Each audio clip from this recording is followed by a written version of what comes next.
So I'll tell of the Battle of Hastings, how it happened in days long gone by, when Duke William became King of England and Harold got shot in town.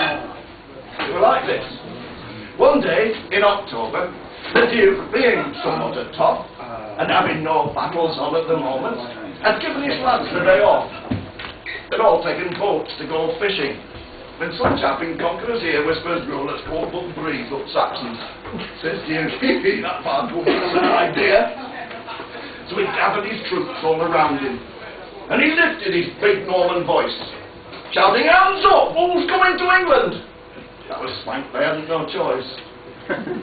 They started out just before tea time, and the sea was so calm and so still that at 10:15 the next morning they arrived in a place called Crick.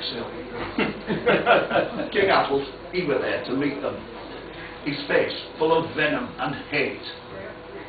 He said, "If you've come here for regatta, you've come here just 6 weeks too late." At this, William rose, calm but haughty. He said, "Let's have none of your cheek. You'd best have your throne reupholstered.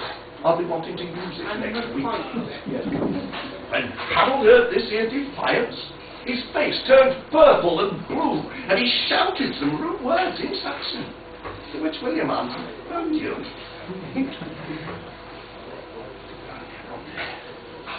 It was a beautiful day for a battle.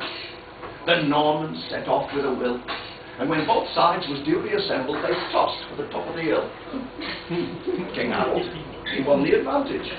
On the hilltop he took up his stand, with his knaves and his cats all around him, on his horse, with his own in his hand.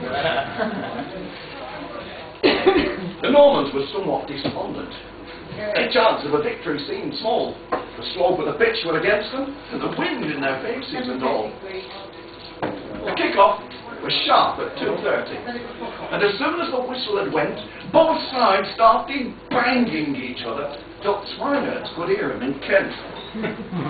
The Saxons had best rower forwards, well armed with both buckler and sword. But Normans had best combinations, so when half-time come, neither had scored. So the Duke calls his cohorts together. He says, "Let's pretend as we're beat.